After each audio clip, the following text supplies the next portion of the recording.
여러분, 오늘은 평범한 일상 속에서 갑자기 찾아올 수 있는, 특히 우리 시니어분들을 노리는 꽃뱀과 제비들에 대한 실제 사연을 함께 나누어 보려고 합니다. 제가 오늘 들려드릴 이야기는 지난달 제가 상담했던 65세 김땡제 할아버님의 안타까운 사연입니다. 이 이야기를 통해 여러분들께서도 비슷한 상황을 미리 예방하실 수 있기를 바랍니다. 처음엔 그저 평범한 가을날이었습니다. 아내와 사별하고 3년째 혼자 살고 있던 저는 매일 아침 동네 공원을 산책하는 것이 일과였죠. 그러던 어느 날, 예쁜 꽃을 들고 있던 한 여성분과 우연히 마주쳤습니다. 제가 보기에는 40대 후반 정도로 보였고 단아하고 지적인 모습이 무척 인상적이었습니다. 이 사연의 결말이 궁금하시다면 끝까지 함께 해주시기 바랍니다. 여러분의 소중한 구독과 좋아요는 더 많은 분들에게 이런 위험한 상황을 알려드리는데 큰 도움이 됩니다. 그날은 제 인생의 터닝포인트가 될 줄은 꿈에도 몰랐습니다. 그녀는 마치 운명처럼 다가왔고, 그녀는 제가 들고 있던 커피를 보더니 혹시 이 벤치에 앉아서 커피 마셔도 될까요? 하고 수줍게 물어왔습니다. 평소에는 혼자만의 시간을 즐기던 저였지만 그날은 왜인지 모르게 그녀의 미소가 참 따뜻하게 느껴졌습니다. 처음에는 날씨 이야기로 시작했습니다. 그녀는 이 동네로 얼마 전에 이사 왔다고 했고 저처럼 아침 산책을 즐긴다고 했죠. 그녀의 이름은 민땡지였습니다. 우연히 같은 시간대에 산책을 하다 보니 자주 마주치게 되었고 어느새 아침마다 그녀를 기다리는 제 모습을 발견하게 되었습니다. 한 달쯤 지났을까요? 그녀는 저에게 조심스럽게 고민을 털어놓았습니다. 동생이 운영하던 가게가 갑자기 부도가 났는데 보증을 섰던 자신이 2주 안에 5천만 원을 마련해야 한다는 거였죠. 울면서 이야기하는 그녀를 보니 가슴이 아팠습니다. 그녀는 돈을 빌려달라는 말은 한마디도 하지 않았습니다. 그저 자신의 힘든 처지를 이야기할 사람이 필요했다고. 그런데 제가 먼저 돈을 빌려주겠다고 했습니다. 제 통장에 있던 퇴직금 중 일부였죠.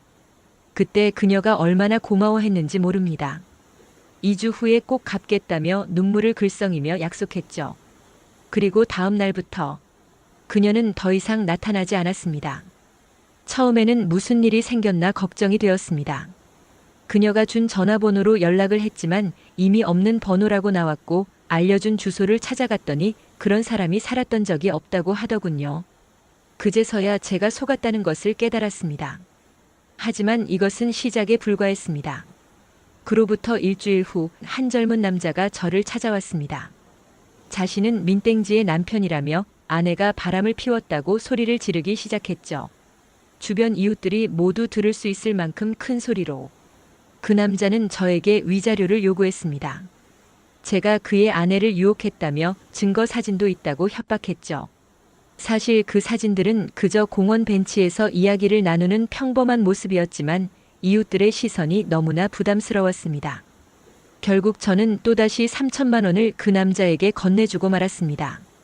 이번에는 정말 끝이겠지 싶었는데 이후에도 계속해서 다른 사람들이 나타나 돈을 요구했습니다. 민땡지의 동생이라며 채권자라며 8개월 만에 제가 모아둔 퇴직금과 노후자금 대부분을 날려버렸습니다. 통장 잔고를 보면서 어찌나 한심하고 부끄럽던지 제 자식들 얼굴도 볼 수가 없었습니다. 그런데 더 큰 문제는 따로 있었습니다. 제가 이렇게 당하고 있을 동안 같은 수법으로 우리 아파트 다른 어르신들도 당하고 계셨더군요. 특히 홀로 사시는 분들을 노린 것 같았습니다. 경찰서에 신고를 하려 했지만 처음에는 너무 창피했습니다. 자식들 나이 많은 사람한테 이렇게 당했다는 게. 하지만 더 이상 다른 피해자가 생기면 안 되겠다는 생각이 들었죠. 용기를 내어 경찰서에 가보니 저와 비슷한 사연을 가진 피해자들이 꽤 많았습니다. 알고 보니 이런 사기 수법을 꽃뱀 조직이라고 부른다더군요. 처음에는 중년 여성이 접근해서 감정을 유도하고 그 다음에는 남자가 나타나 협박하는 식의 조직적인 범죄였습니다. 경찰관님께서 말씀해 주시길 이런 사례가 매년 증가하고 있다고 합니다. 특히 우리 같은 시니어들이 주요 타깃이라고 하더군요. 왜냐하면 우리가 대체로 순수하고 또 외로움이 있다는 걸 그들이 잘 알고 있기 때문이랍니다. 지금도 생각하면 가슴이 아픕니다. 그동안 모아둔 돈도 돈이지만 제 마음을 갖고 장난친 것이 더 속상했습니다. 아내와 사별하고 처음으로 느낀 설렘이었는데 그게 모두 거짓이었다는 게 너무나 슬펐습니다. 그런데 더 놀라운 것은 제 사건을 조사하시던 형사님께서 알려주신 내용이었습니다. 요즘은 꽃뱀이나 제비족들이 단순히 돈을 노리는 것을 넘어서 보이스피싱 조직과 연계되어 있는 경우도 많다고 하시더군요. 처음 접근할 때는 정말 우연을 가장해서 자연스레 다가온다고 합니다. 저처럼 매일 같은 시간에 산책하는 어르신들의 패턴을 미리 파악하고 철저하게 계획해서 접근한다는 거죠. 그리고 더 충격적인 것은 제가 당한 수법이 이미 수십 년 전부터 있어 왔던 범죄라는 겁니다. 단지 시대에 맞춰 수법이 조금씩 달라졌을 뿐이라고 하시더군요.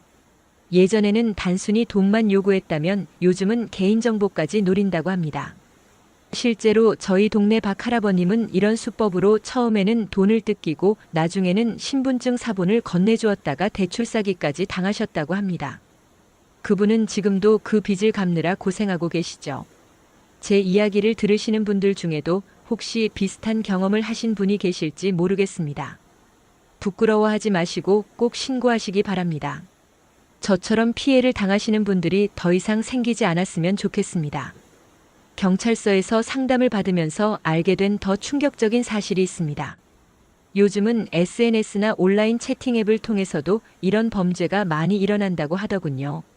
특히 카카오톡이나 밴드 같은 곳에서 중년 싱글 모임, 시니어, 친목 모임 이런 것들을 조심해야 한다고 합니다. 제 옆집에 사시는 이 할머님은 그런 모임에서 만난 남자분께 반년 동안 생활비를 보내주셨다고 해요.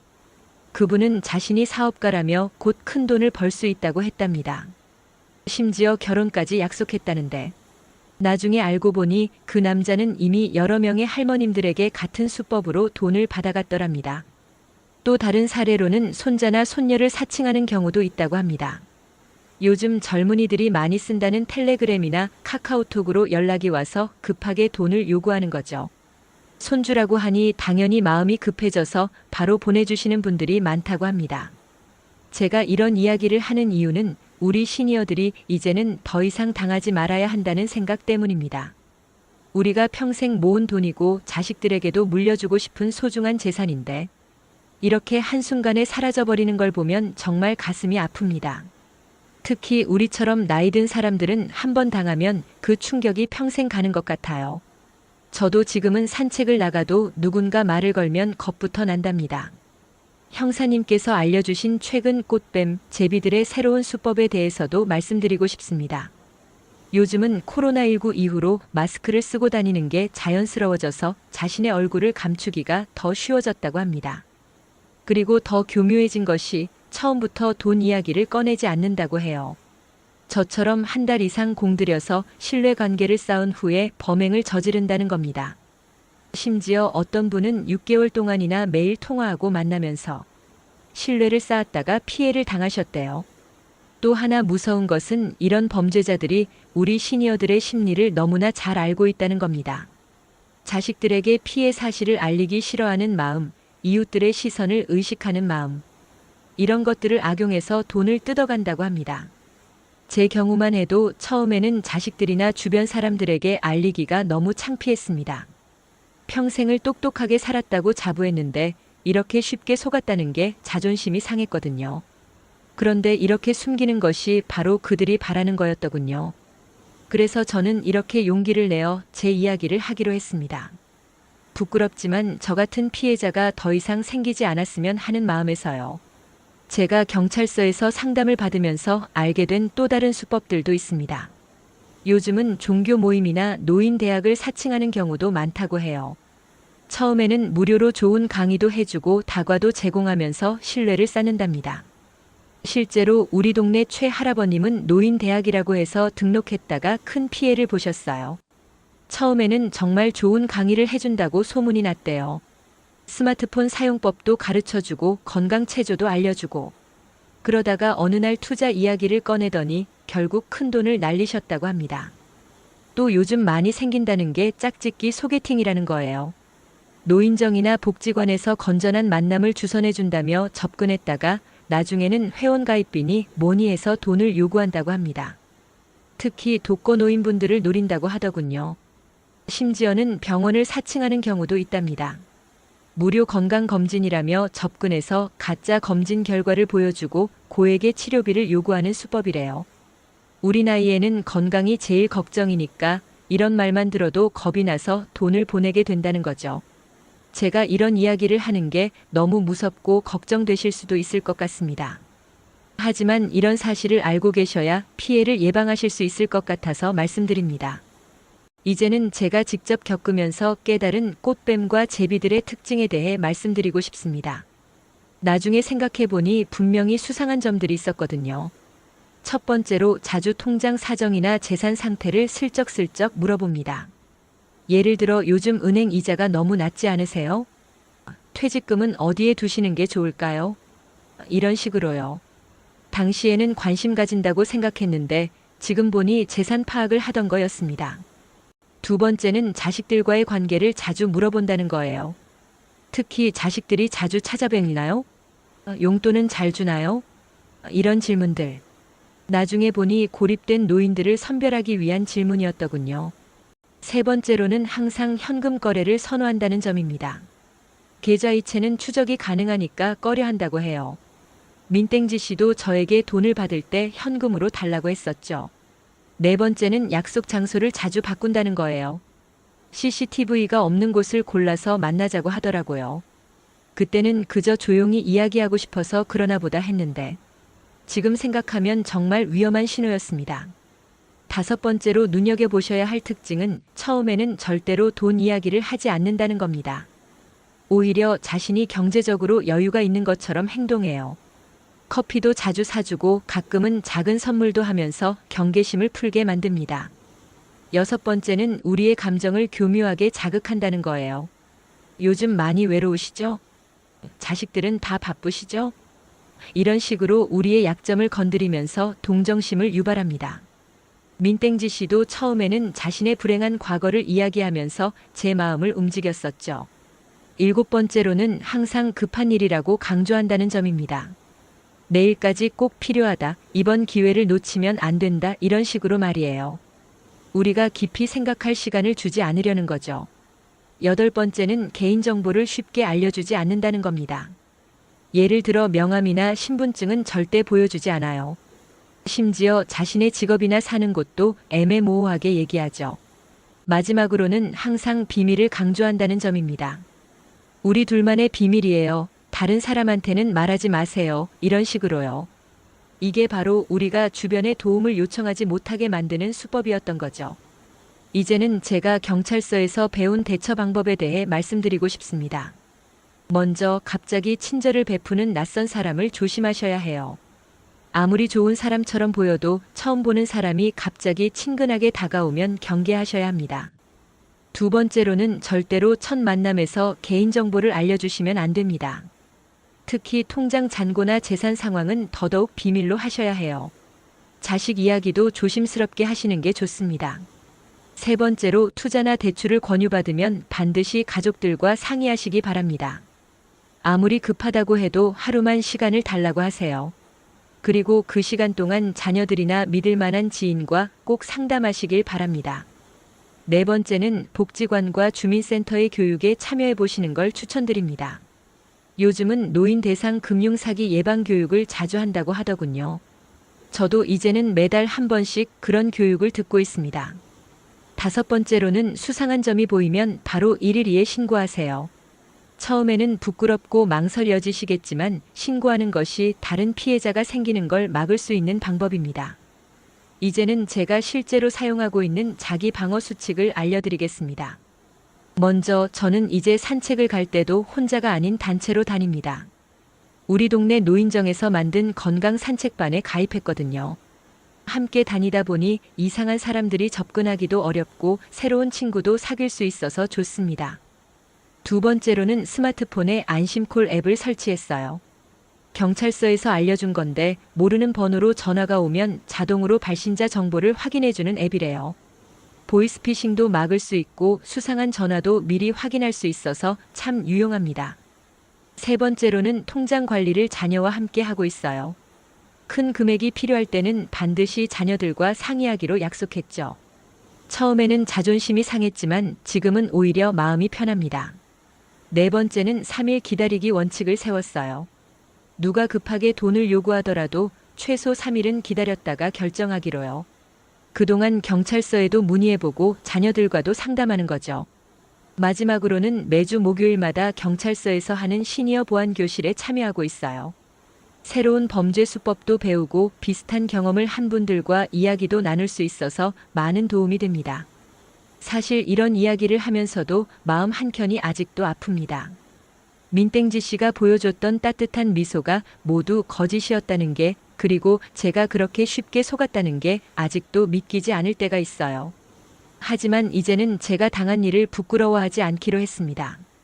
오히려 이런 제 경험이 다른 분들께 도움이 될 수 있다고 생각하니까요. 그래서 요즘은 노인정에서 제 이야기를 적극적으로 하고 있답니다. 특히 우리 같은 시니어들이 조심해야 할 시기가 있더라고요. 명절 전후나 연말 연시처럼 마음이 허전해지는 시기, 또는 배우자와 사별하고 얼마 지나지 않은 시기에 특히 이런 범죄에 취약하다고 합니다. 그리고 꼭 기억하셔야 할 것이, 이런 일을 당했다고 해서 부끄러워할 필요가 전혀 없다는 겁니다. 저도 처음에는 너무 창피해서 아무에게도 말을 못했어요. 하지만 경찰서에 가보니 저보다 더 많은 돈을 잃으신 분들도 계시더라고요. 중요한 건 피해 사실을 빨리 신고하는 겁니다. 시간이 지날수록 돈을 돌려받기가 힘들어진다고 해요. 저도 다행히 일부는 돌려받을 수 있었는데 그건 제가 빨리 신고를 했기 때문이래요. 이제는 제가 피해를 당한 후 달라진 생활 습관에 대해 말씀드리고 싶습니다. 무조건 의심하고 경계하며 사는 것이 아니라 현명하게 대처하는 방법을 터득했거든요. 우선 저는 이제 새로운 사람을 만날 때는 반드시 공개된 장소에서만 만납니다. 카페나 식당도 항상 사람이 많은 곳을 선택하고요. CCTV가 있는 곳이면 더 좋습니다. 그리고 통장을 나눠서 관리하기 시작했어요.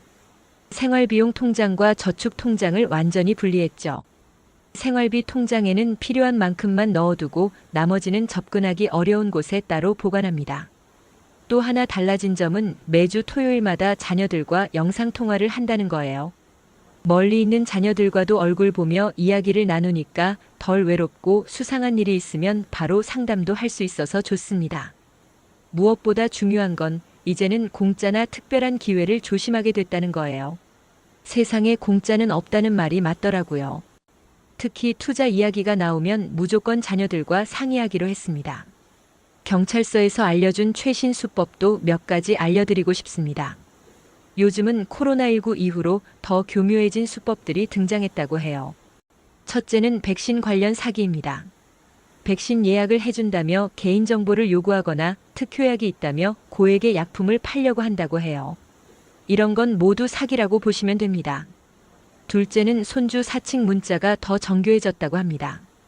요즘은 실제 손주의 사진까지 보내면서 접근한다고 해요. SNS에 올라온 사진들을 악용하는 거죠. 그래서 문자나 카톡으로 급하게 돈을 요구하면 반드시 전화로 직접 확인하셔야 합니다. 셋째는 재난지원금 사기입니다. 정부 지원금을 받을 수 있다며 개인정보와 통장 비밀번호를 물어본다고 해요. 절대로 알려주시면 안 됩니다. 진짜 정부 지원금은 관공서에서 직접 안내가 온다고 합니다. 넷째는 건강검진 사기입니다. 무료 암검진이나 치매 검사를 해준다고 하면서 가짜 진단서로 겁을 주어 고액의 치료비를 요구한다고 해요. 검진은 반드시 큰 병원이나 보건소를 이용하셔야 합니다. 이제는 제가 실제로 겪은 피해 회복 과정을 말씀드리고 싶습니다.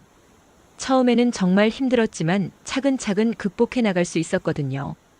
우선 경찰서 상담을 통해 피해자 모임을 알게 됐어요. 그곳에서 비슷한 경험을 한 분들과 이야기를 나누면서 많은 위로를 받았습니다.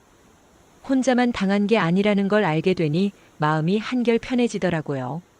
그리고 자녀들에게 용기를 내어 이야기했더니 오히려 더 자주 연락하고 찾아오게 됐어요. 제가 걱정돼서 그런지 주말마다 한 번씩은 꼭 들르더라고요. 덕분에 요즘은 외로움을 많이 덜었습니다. 법적 대응도 포기하지 않았어요. 경찰관님이 도와주셔서 민사소송도 제기했고 다행히 일부 금액은 돌려받을 수 있었습니다. 비록 전부는 아니지만 그래도 희망이 생기더라고요. 무엇보다 중요한 건 마음의 상처를 치유하는 거였어요. 노인복지관에서 하는 상담 프로그램에 참여하면서 많은 도움을 받았습니다. 이제는 그때의 일을 교훈 삼아 더 현명하게 살아가려고 해요. 이제는 제가 경찰서에서 배운 5대 예방 수칙을 꼭 알려드리고 싶습니다. 이 수칙들만 잘 지켜도 대부분의 피해를 막을 수 있다고 하더라고요. 첫째, 돈 이야기가 나오면 3일은 기다린다입니다. 아무리 급하다고 해도 최소 3일은 고민하고 주변에 상담을 하라는 거예요. 특히 투자나 대출 이야기가 나오면 더욱 그렇습니다. 둘째, 낯선 사람의 친절은 경계한다입니다.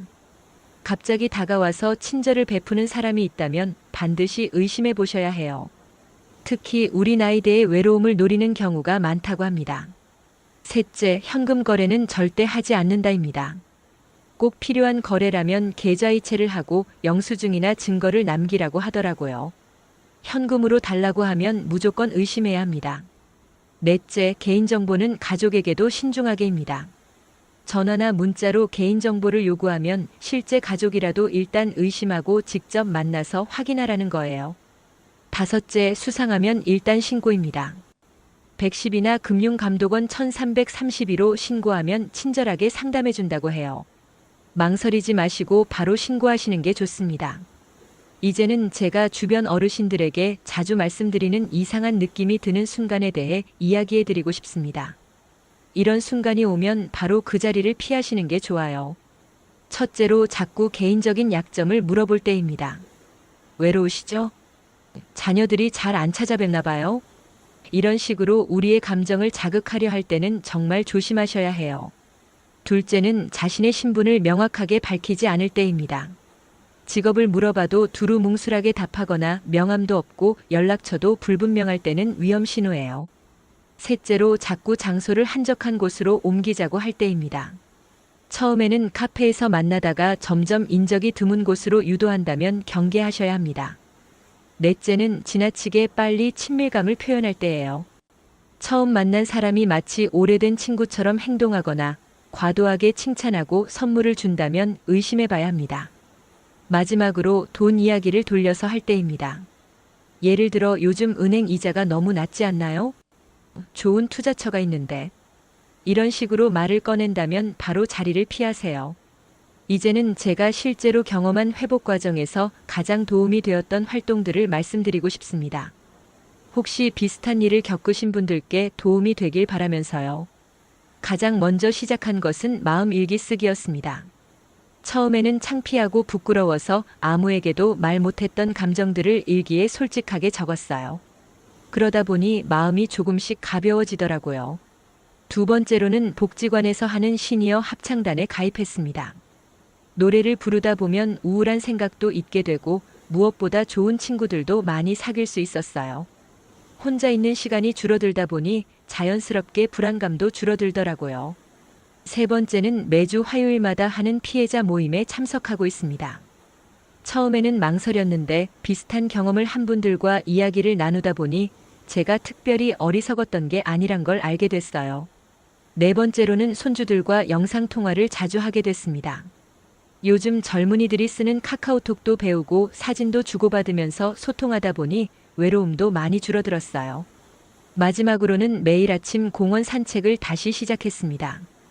이번에는 혼자가 아닌 산책 동호회 회원들과 함께요. 운동도 하고 이야기도 나누면서 새로운 인연을 만들어가고 있답니다. 이제 마지막으로 제가 여러분께 꼭 당부드리고 싶은 말씀이 있습니다. 우리 나이에 찾아오는 외로움과 허전함은 너무나 자연스러운 감정입니다. 하지만 그 감정을 노리는 나쁜 사람들이 있다는 걸 꼭 기억해 주세요. 갑자기 찾아온 달콤한 만남이나 너무 좋은 기회처럼 보이는 제안은 반드시 한 번 더 의심해 보시기 바랍니다.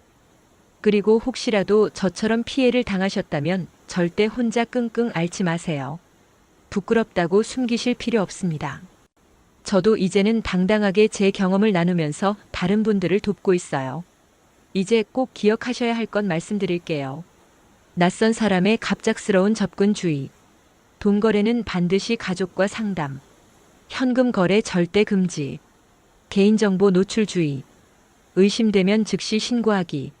시니어 여러분의 안전한 노후를 위해 이 영상을 주변 분들과 함께 시청과 공유해 주세요. 다음 영상에서는 시니어 여러분들을 즐겁고 행복한 노년을 보내실 수 있도록 더 유익하고 알찬 방송으로 보답할 수 있도록 구독과 좋아요는 더 많은 시니어분들을 지키는 힘이 됩니다.